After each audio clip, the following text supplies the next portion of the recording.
Hello, I'm Camille. Welcome back to my YouTube channel. If you don't know me, I'm so glad that you're here. Today, I'm talking about something that I know many of us struggle with, including myself, and that is translating from your native language and not being able to think directly in English. Don't worry, you're not alone. You know, it's like that moment when you're trying to speak English, but your brain is working overtime and you're translating every single word, and you're like, why am I doing this? I've been there. I've learned a lot of languages, and I've learned how to not translate directly. Now, when I speak Portuguese, I'm just speaking Portuguese. I'm thinking in Portuguese. Here's the thing. Thinking in English isn't like some fancy skill. It's actually crucial for achieving true fluency. And today I'm going to share some tips that will help you finally break free from the translation trap and allow you to finally start thinking in English. By the way, if you haven't seen, I write English books. These are short story books. I'll leave a link in the description box if you want to purchase them. They're a great resource to help you in your English language learning journey. Okay, so just picture this. You're out, you're having coffee or tea with your English speaking friend, and they ask you a simple question. But before you can answer, your brain is like panic mode. Maybe it even freezes because you're first having to understand the English, and then you're trying to translate it from your native language back into English, and then finally speak. And by that time, you're lost. You're so far behind. It's frustrating, isn't it? This has happened many times, even to me. Sometimes it feels like it takes me a minute to get out a Turkish sentence because I'm thinking of the word endings and the suffixes, and I just want to be able to speak and not have to think. And so I'm going to give you some great tips in this video to help you with that. Imagine yourself finally sitting down with that friend, not translating in your head, not doing all the mental gymnastics, and that is what we're going to work on today. So direct translation doesn't often work because languages aren't just about words, but they're about culture too. Let's take Turkish, for example, because that's the language I'm currently studying. There is this word or this phrase, which is kolay gelsin, which in English, if you translate it directly, it means may it come easy. But in English, we would never say that to somebody. We would never say, may it come easy. But the general idea of that is said when somebody's working or they're studying. You say kolay gelsin, like, may it come easily to you, like, I wish you well, or I encourage you with your work. And in English, we wouldn't say, may it be well. We would just be like, yeah, I hope you have a great day, or enjoy studying, or I hope everything works out, or things like that. And so we can't directly translate a lot of phrases.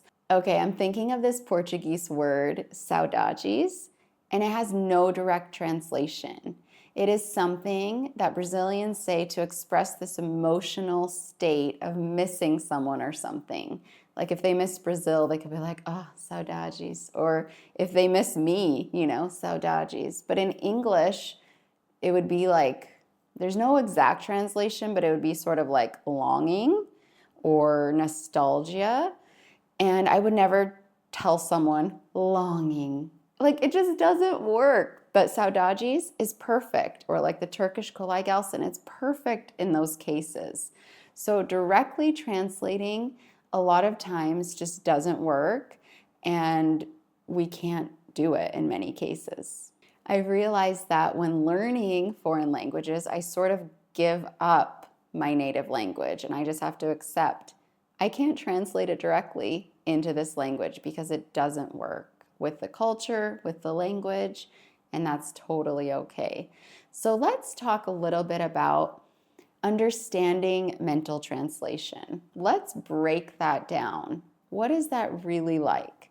It's like having a tiny interpreter in your head working in overtime, converting every single word back and forth from the language to your target language, from your native language to your target language. It seems helpful at first, but it's actually holding you back from true fluency and natural, smooth conversations.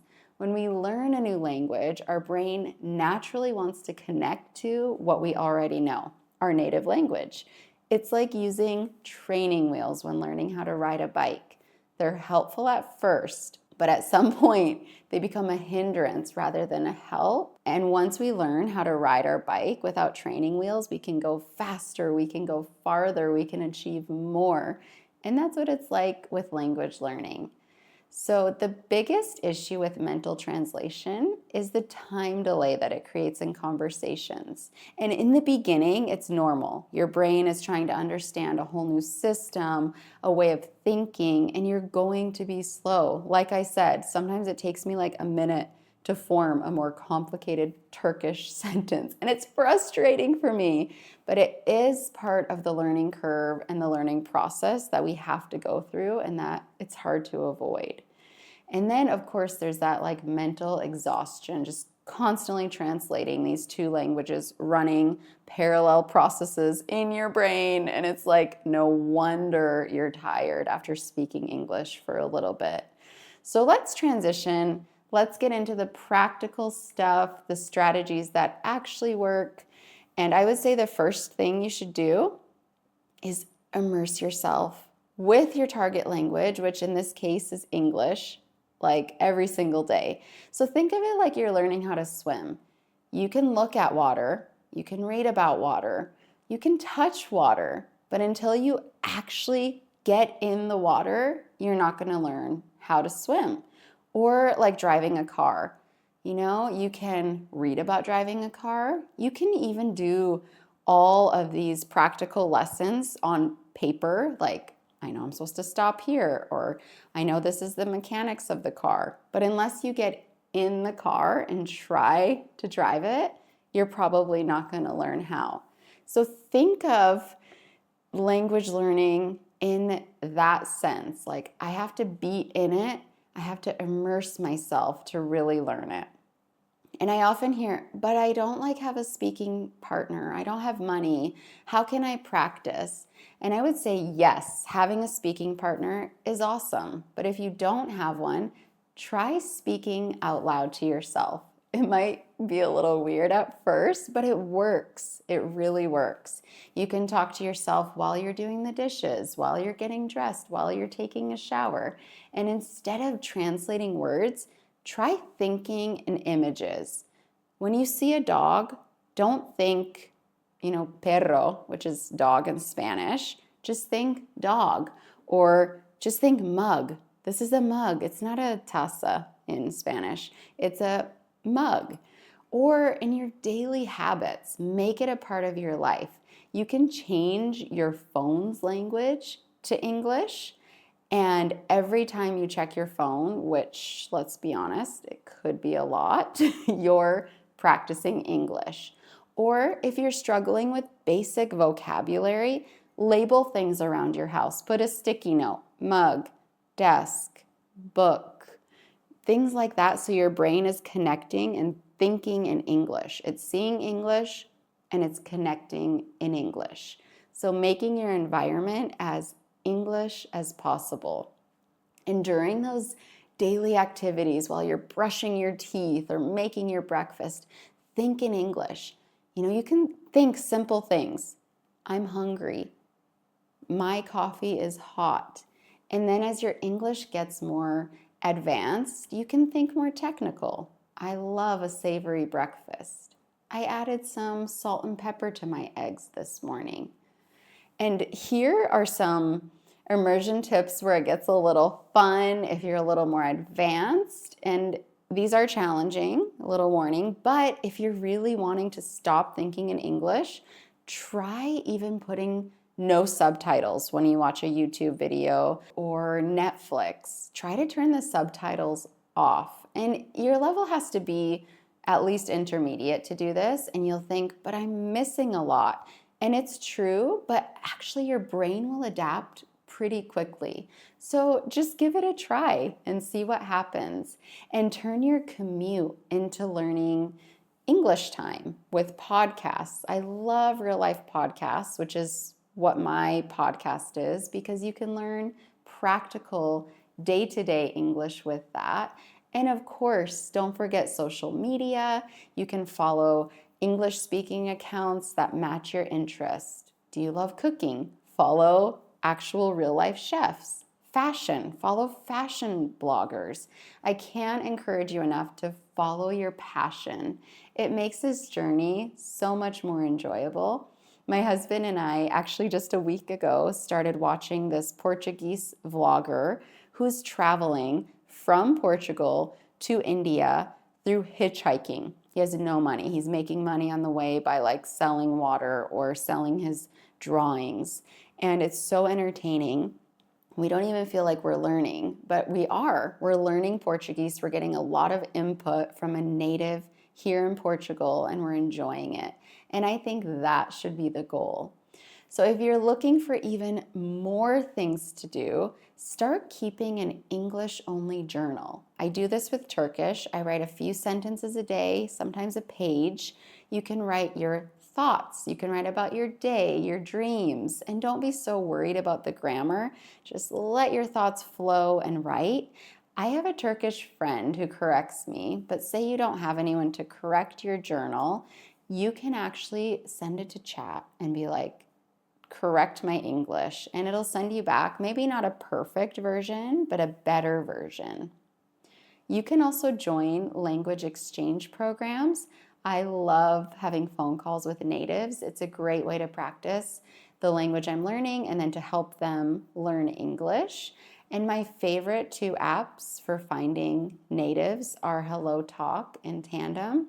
They both have paid versions, but you can do the free version as well. They even have small group rooms that you can join to just listen or to practice speaking. Here is a challenge. Try to stop using those translation apps.